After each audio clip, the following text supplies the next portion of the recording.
नीरू की है। पंजाब की नीरू की शादी दिल्ली के राहुल से होती है। दिल्ली कितना बड़ा शहर है ना, लेकिन आप लोगों का घर तो बहुत छोटा है। हमारे पंजाब में तो ये बड़े बड़े घर होते हैं कि मजा ही आ जाता है। कोई बात नहीं नीरू, मैं भी तुम्हारे लिए बहुत बड़ा मकान बनाऊंगा बहुत जल्दी। नीरू के पिता जहाँ पंजाब के जाने माने व्यापारी थे, वहीं उसका पति राहुल दिल्ली में एक सिंपल नौकरी करता था। माँ, यहाँ तो घी मक्खन इतना महंगा है कि क्या बताऊँ। मैं तो तरस ही जाती हूँ घी खाने के लिए। नीरू की माँ को ये सुनकर बहुत दुख होता है। मेरी बेटी को घी नसीब नहीं हो रहा है और ये बहू यहाँ बैठकर घी में शक्कर डाल रही है। देख वनिता, मैं साफ कह रही हूँ, इससे घर में जितना घी आएगा उतना ही मेरी बेटी के घर दिल्ली भी जाएगा। अरे ये क्या बात होती है माँ जी, बेटी का उतना ही करो जो अच्छा लगे। अब क्या मायके से घी और मक्खन तक की सप्लाई करोगी आप? हाँ, मेरी बेटी किसी चीज को तरसे मुझसे बर्दाश्त नहीं होता। अब क्या था, नीरू के मायके में 2 किलो घी आता तो 2 किलो दिल्ली जाता नीरू के पास। एक दिन, माँ बड़ी गर्मी पड़ती है दिल्ली में। इस घर में तो एक ही एसी है और वो भी ड्राइंग रूम में। सारा परिवार एक ही कमरे में सोता है। हाँ बेटा, वो तो हर घर की कहानी है। यहाँ भी एक ही एसी है। अरे बिल इतना आता है कि क्या बोलूं। तभी वहाँ राकेश आ जाता है। माँ, थोड़ी देर में यहाँ कुछ प्लम्बर आएंगे मेरे कमरे में एसी लगाने, जरा ध्यान से लगवा देना ना माँ। ओए, ऐसे कैसे तेरे कमरे में एसी लगेगा? ओह राकेश, एक बार बात तो कर लेता। अरे पापा, वो वनिता को गर्मी में नींद नहीं आती। ड्राइंग रूम में सबके साथ सोने में वो अनकंफर्टेबल है, इसलिए।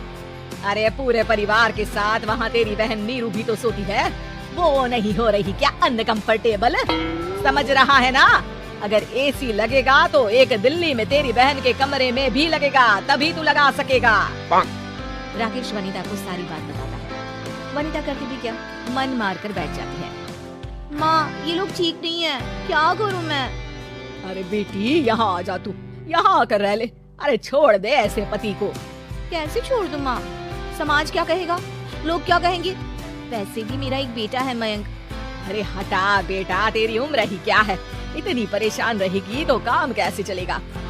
खैर, बात आई गई हो जाती है। माँ को लगता है कि नीरू ठीक है, तो वहीं नीरू के मन में एक ही लाइन चल रही होती है। दोस्तों, अगर यह कार्टून वीडियो आपको अच्छा लगा है तो वीडियो को लाइक, सब्सक्राइब, शेयर, कमेंट करें। यहाँ आ जा। माँ ने तो बोल ही दिया है कि यहाँ आ जा। बस मयंक थोड़ा सा बड़ा हो जाए, इन गरीबों को छोड़कर मैं वापस माँ के पास ही चली जाऊंगी। वो इसी सोच में बाजार में चल रही थी कि मैम, आपका दुपट्टा जमीन को छू रहा है। नीरू जैसे ही उस लड़के की तरफ देखती है, देखती ही रह जाती है। हाय रे, कितना सुंदर लड़का है ये। अब क्या हुआ? मैंने कहा आपका दुपट्टा। तो खुद ही उठा कर दे दो ना। लड़का समझ जाता है कि नीरू उस पर फिदा हो चुकी है। वो उससे उसका नंबर लेकर चला जाता है। अब क्या था, नीरू और रोहित में लगातार बातें होने लगती है। मैं हरियाणा का रहने वाला हूँ, यहाँ एक बड़ी कंपनी का मैनेजर हूँ। अच्छा, और कितने बच्चे हैं तुम्हारे? बच्चे? अरे मेरी तो शादी भी नहीं हुई है। तुम बताओ, शादी करोगी? नीरू शर्मा जाती है। अब लेकिन मैं तो पहले से ही शादीशुदा हूँ। मुझे फर्क नहीं पड़ता, बस तुम शादी कर लो, भाग चलते हैं। बहुत पैसे वाला हूँ मैं, हमेशा खुश रखूंगा तुम्हें। नीरू रोहित से मिलकर सारा प्लान बना लेती है और फिर एक दिन घर से भाग जाती है। दोनों शादी कर लेते हैं। शादी के बाद, क्या बात है नीरू, तुम्हें परेशान सा देखता हूँ, सब ठीक तो है ना? हाँ हाँ, सब ठीक है।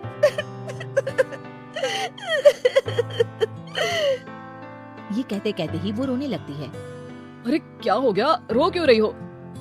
मैंने तुमसे एक बात छिपाई है और वही बात अब मुझे परेशान कर रही है। रोहित, मेरा एक बेटा भी है, उसका नाम मयंक है। क्या बात कर रही हो? ये तुमने मुझे पहले क्यों नहीं बताया? देखो नीरू, मेरी माँ को मैंने ये नहीं बताया है कि तुम शादीशुदा हो। बच्चा मैं मैनेज नहीं कर पाऊंगा। नीरू को समझ में नहीं आता कि वो क्या करे। तुम उस बच्चे को अपनी माँ को क्यों नहीं दे देती? नीरू चुपके से माँ को फोन करती है। माँ, क्या मयंक को तुम रख सकती हो? बेटा, मैं राकेश के साथ बात करती हूँ, आखिर घर का बेटा वही है, जो वो बोलेगा। वैसे भी बेटा, तूने जो किया है ना, उसके बाद से पूरा घर तेरी बुराई कर रहा है। मैं भी अब किसी से तेरे लिए लड़ नहीं सकती। राकेश बेटा, नीरू ने तो जो किया बहुत ही बुरा किया, लेकिन मैं सोच रही थी कि क्यों ना मयंक को हम यहाँ ले आए। तभी वनिता बोल पड़ती है। वाह जी, ऐसे कैसे यहाँ ले आए? यहाँ क्या भंडारा भरा है? और जिस बच्चे की माँ ने नहीं सोचा उसके लिए हम क्यों सोचे? नीरू को एक बार तो अपने बच्चे के बारे में सोचना चाहिए था ना। अरे लेकिन तेरे पास भी तो लड़का नहीं है ना वनिता। माँ, वनिता ठीक बोल रही है। कल को वो बड़ा होकर इसी घर का हिस्सा मांगेगा तो हम क्या करेंगे? माँ कहती थी तो क्या, वो चुप रह जाती है। वहीं नीरू का पहला पति कहता है, माँ, अगर आज भी वो वापस आ जाए तो मैं उसे माफ कर दूंगी। बेटा, गरीबी चीज ही ऐसी है, क्या करेगा तू तो अब। दोस्तों, अगर यह कार्टून वीडियो आपको अच्छा लगा है तो वीडियो को लाइक, सब्सक्राइब, शेयर, कमेंट करें। मयंक का सोच, वो बेचारा तो बिना माँ का हो गया। मयंक के खातिर तू दूसरी शादी कर ले बेटा। लोगों के लाख समझाने के बाद नीरू के पहले पति की शादी रिद्धि से हो जाती है, जिसके पहले पति से 2 बच्चे होते हैं। देखो जी, मैंने शादी सिर्फ बच्चे के खातिर की है। मैंने भी शादी सिर्फ बच्चों के खातिर की है। वहीं नीरू के दूसरे पति के मन में ये बात घर कर जाती है कि नीरू एक मासूम बच्चे को उसके खातिर छोड़ कर आई है। अब देखो नीरू, मुझे लगता है कि जो औरत अपनी कोख का बच्चा छोड़ सकती है वो तो कुछ भी कर सकती है। कल को तुम्हें मुझसे अच्छा कोई मिल गया तो तुम तो मुझे भी बाय बाय कर दोगी ना। नीरू को अब उसका दूसरा पति ताने देना शुरू कर देता है। तंग आकर नीरू उसके यहाँ से भागकर अपने पहले पति के पास चली जाती है। लेकिन ससुराल में क्या लेने आई है नीरू, मयंक को? नहीं सासू माँ, मुझसे गलती हो गई, मुझे माफ कर दीजिए। नीरू, अब वक्त खत्म हो गया है, मेरी शादी हो चुकी है। तो छोड़ दो ना उसे, हमारा बच्चा है। मैं आपको अपनी माँ नहीं मानता, मेरी नहीं मान तो बात अच्छी है। नीरू मयंक की बात सुनकर समझ जाती है कि उसके पास अब ना आसमान रहा ना ही जमीन।